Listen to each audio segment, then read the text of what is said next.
Which foreign country do you consider to be our greatest adversary? Well, there are different reasons that we should be thoughtful about each. Most recently, I think there's an obvious one in mind, which is Iran. And look, I mean, Iran has American blood on their hands. Donald Trump has dragged us into a war the American people do not want. He has put American troops in harm's way. I unequivocally oppose this war of choice, and everyone should. What's going on, everybody? I appreciate you guys pulling up, man. We got to talk about it, man. We have folks who are finally starting to see through the lies, deception, and the phoniness of Kamala Harris and so many others on the Democrat Party or within the Democrat Party. We got a lot to get into. Hit the like button, share the video, subscribe to the channel. Let's go. She's back, and she's already breaking promises. He talked about obliterating, and then he said, oh, he did. It's all just...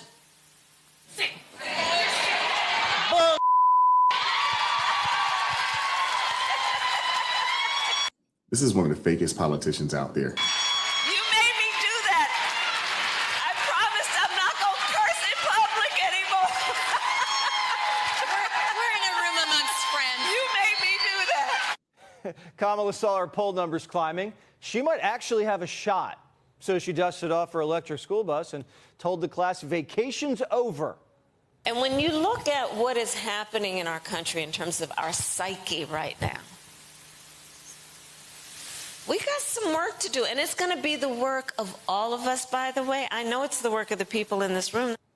But then this school bus blew a tire, and the American dream turned into a ghost. Boo.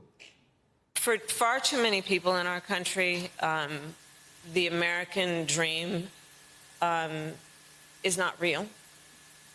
And in fact, for many people in their lived experience, it's what they would consider an American myth. The American dream's alive and well, babe, unlike your former boss. But Kamala can't tell the difference. She's still hung up on 47, which means she's not ready for 48. She lost every swing state, but it's not her, it's you.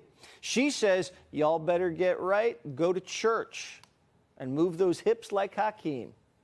We also have to have a vision, and part of that vision in my mind has to be about let's a revival of the American dream, an American revival. And you know, I'm talking about good old home like revival. You know, like if any of you have been like at a church revival, you know, there's some shouting and some singing and some dancing and some. We know good and well this crazy lady ain't going to nobody's church, not to praise the Lord anyway. She'll go there trying to, you know, con you out of your vote. Like, it can be good. A revival's needed on the left. Blue states bled $2 trillion to red states over the last decade. $2 trillion. Residents are self-deporting so quickly, even Homeland's like, whoa, slow down. But California can't, and the media is finally starting to notice. Quote, in an ideal world, California would be the Democratic Party's proof of concept, a diverse, economically dominant liberal stronghold designed to prove progressive governance could deliver at scale. That vision has unraveled, ground down by an affordability crisis, homelessness, bureaucratic paralysis, and a botched response to the worst wildfires in California history. Thanks. With 2028 looming, Democrats need a case for themselves that doesn't begin and end with President Trump. California is the most damning evidence yet that they don't have one. Democrats need a ground-up rebuild. We know a guy, but he drives a hard bargain. They might not need him anyway. Job's already started. I love building. I think it's great. I think they should look a little better than what Councilwoman Rahman wants, like prison-like boxes, but I think they should have some style. I'm going to have 40 blocks when I get rid of all the drug addicts that are sleeping on the sides of all these empty buildings. So we will have so much high density. I'll have so many bike lanes for Mayor, or excuse me, Councilwoman Rahman to have all her bike lanes. We're going to have all that. We have plenty of places to build. A reality star might be the man Mamala needs. Pratt's driving the California comeback, and his trailer is the hottest ticket in Tinseltown. This is your home. This is my forward operating base. This catastrophic event really galvanized him into running for this office. I'm confident I'm probably going to win with 51% on June 2nd because I don't do a political message. I just want to fix our streets, get the lights on. I want people to feel safe. My message isn't political. It's common sense. Pratt's a breath of fresh air in the Hollywood Hills. Do you think you have an actual shot, and how and why? I mean, it seems that the odds are stacked against you. Yeah, thankfully, all my supporters in Los Angeles are Democrats. Everyone I know, my family, are all Democrats. The Democrats all are behind me. It's just the socialists and the communists that don't back me.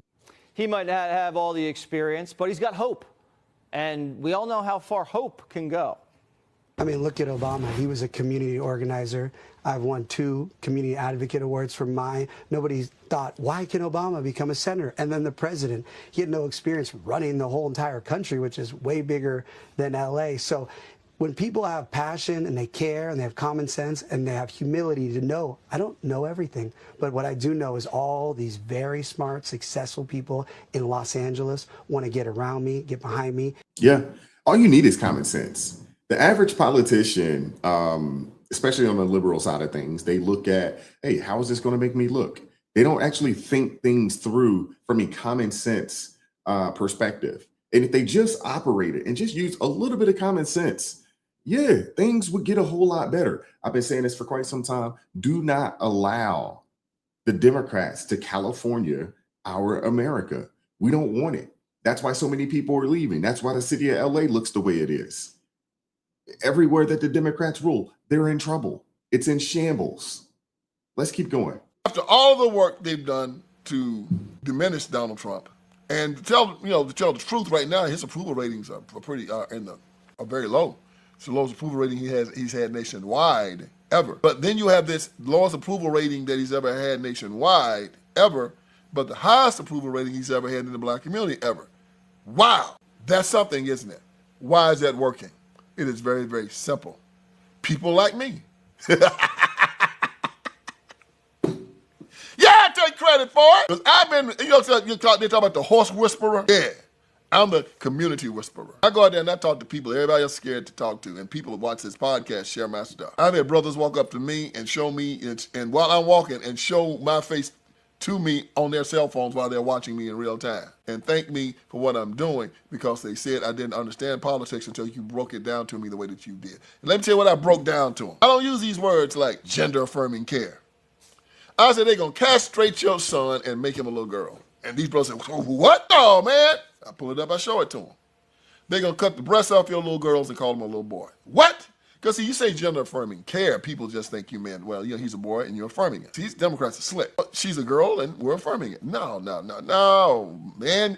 Gender-affirming care is you're a boy that thinks you're a girl and they're going to affirm that. How do they affirm that? By castrating them. Absolutely. Democrats are really good with words. They're really good with turning something so wicked and demonic, and they make it sound really good. They're very good at that. We've heard it. Reproductive rights, her body, her choice. No, you're actually terminating a pregnancy by taking the life of someone before they get a chance to get a sip of air on God's green earth. Yeah, gender affirming care. No, you're actually mutilating children.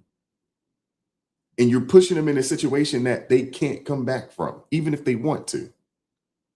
Yeah, Democrats are good at words. And shout out to Vince Everett Ellison for calling it how it is. And I'm glad others are starting to realize, like, wait, what do they want to do? Yeah, it's happening. AOC just tried to say that black people are the builders and the architects of the Democratic Party. And how Black Americans really created democracy in this country. Right. That's exactly right. How they literally made something from nothing. That just can't be true. It can't be. Let's look at the facts. When you look at when the Democratic Party had their first black representative, that was not until 1923. When did the Republican Party have their first black representative? 1870. If you believe that, I'm not saying you're the dumbest person in the world, but you better hope the dumbest person in the world doesn't die. So you mean to tell me that the Democratic Party, which was founded and established before the Republican Party, they just couldn't figure out how to put one of the architects or the founders of the party into leadership? Did black people not want to be in a representative role in the Democratic Party since they built it according to AOC? I find that very interesting. How did the Republican Party beat you by like 50 something years? Plus, Yeah, you don't find that suspicious? to having a black representative if we built the Democratic Party. Oh, that's because we didn't. The Republican Party was founded to literally free black Americans from slavery. That is why it was founded, because the Democrats just could not let slavery go. They couldn't let it go. And ever since they put through that funky civil rights bill, which tricked so many black Americans into being basically the indentured slaves of the Democratic Party, Facts. they have not kept a single promise to black Americans. But you know who they have kept promises to?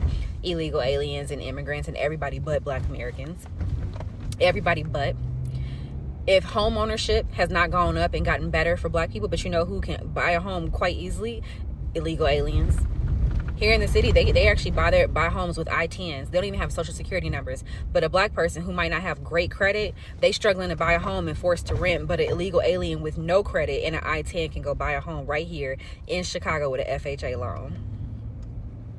So when we think about the party that claims they are here to make our lives better, to improve our existence in America, and they tell us that it's just because of racist white people, that's why they've struggled to actually make our lives better here, that just doesn't match up. We are not, the Democratic Party is not our inheritance. It's actually our greatest op. Absolutely. They've been our greatest enemy in this nation since the beginning, since the Emancipation Proclamation and beforehand. They're the reason that the 40 acres and a mule didn't happen. They're the reason Jim Crow was implemented. They're the reason that when the New Deal was implemented, it also did not include black Americans. Yeah. So they've hoodwinked and bamboozled a lot of black folks into believing that the Democrat Party actually cares for them because of the 1964-65 Civil Rights Bill that just so happened that Republicans voted for at an 80% clip or higher, and that Democrats filibustered for 70 plus days. The only credit that they do get is that the president, who happened to be a Democrat, Lyndon B. Johnson, who also happened to be known, or at least allegedly known, as a racist, signed it into office after it had been filibustered by Democrats, after majority of Democrats decided not to vote against it, and after the Republican Party voted for it at a 80+% clip. In some shape, way, form, or fashion, the Democrats found a way to take credit for something that they didn't actually do. It's ridiculous, man. I need more people to do their own due diligence, do their own research as to who these people are and what they're about. And someone that wants to tell you that, hey, we're here to feed, clothe, and shelter you, they're not your friend. They want to be your owner.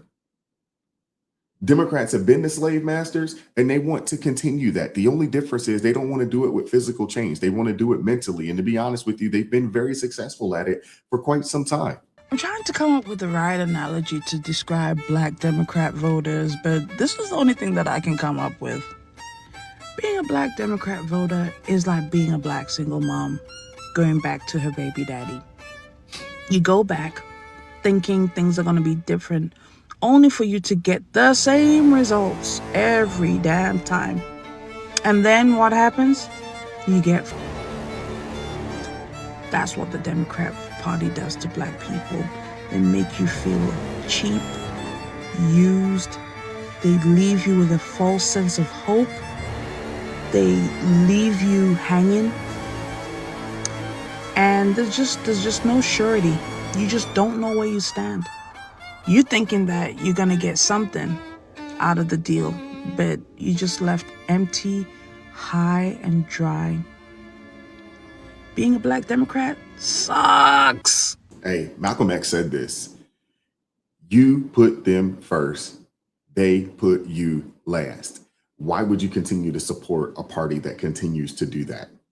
And I know there's going to be some people in the comment section, but what have the Republicans done for you?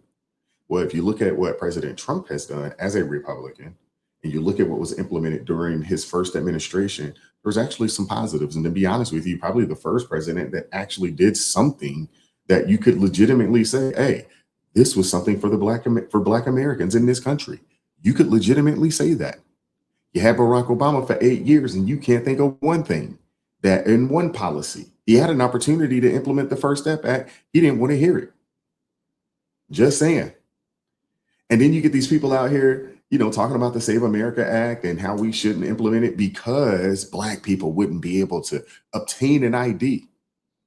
Folks got to stop falling for the banana in the tailpipe, man. Democrats put Black people in the front because essentially they use Black folks in America as their political shield or cannon fodder.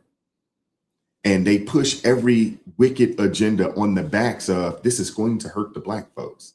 But in all actuality, no, it's not. It's going to hurt who they actually care about. And they showed you that during the State of the Union. It happens to be the illegal immigrant and those in the alphabet community, so forth and so on. Right? We all have IDs, a plethora of them. Check out Wesley Hunt. Sitting with me today is my global entry card, my military ID card, my Texas driver's license, my Texas license to carry, because that's how we roll in Texas, my congressional card, and of course, the good old-fashioned American passport. What sorcery is this? What am I, the Black Houdini? How was I able to pull off the impossible and attain not one, not two, not three, but 6 government-issue IDs? Personal responsibility in this country. I fought for this country as an Apache helicopter pilot to protect free and fair elections, and having a government-issued ID isn't racist, it's American. You need to have an ID to drive a car, to check into the airport, open a bank account. You need an ID for basically everything to be a responsible adult in this country, except for voting, apparently, according to the left. He's absolutely right. And to be honest with you, I'm sitting here thinking about that, and I think I have just about every one of those IDs that he mentioned, minus the global entry card, but I don't think I need it. Outside of that, I have 5, 6 different types of IDs. You know what I'm saying? And I'm with him, on the concealed carry, because that's how we roll. And to be honest with you, you got to roll that way in this day and age. But I want to hear from you guys in the comment section. What are your thoughts about any of this? Hit the like button, share the video, subscribe to the channel. 50% of you guys that watch the show, watch the channel, are not subscribed. Hit that daggone subscribe button. It costs you nothing. Cost you nothing. All right. Hey, if you'd like to go the extra mile and support the channel financially, buy your brother a coffee, Cash App, the links down in the description box below. You can obviously join the ARP family as well. Join us Tuesday, Thursday, Friday, 9:30 a.m. Eastern Standard Time for ARP in the morning. And as always, I appreciate the love. I appreciate the support. Keep God first. Stay prayed up. We'll catch up with you guys next time. Peace. It is God who arms me with strength. Yeah, I'm battle ready. He trains my hands for battle. My heart stays steady. But thanks be to God, He gives us the victory. Through my Lord Jesus Christ, fear can't live in me. I was down to the dirt, red clay on my shoes, old pain in my shirt, oh so bruised. Then the Lord hit my chest, kicked air from my breath, put power in my step.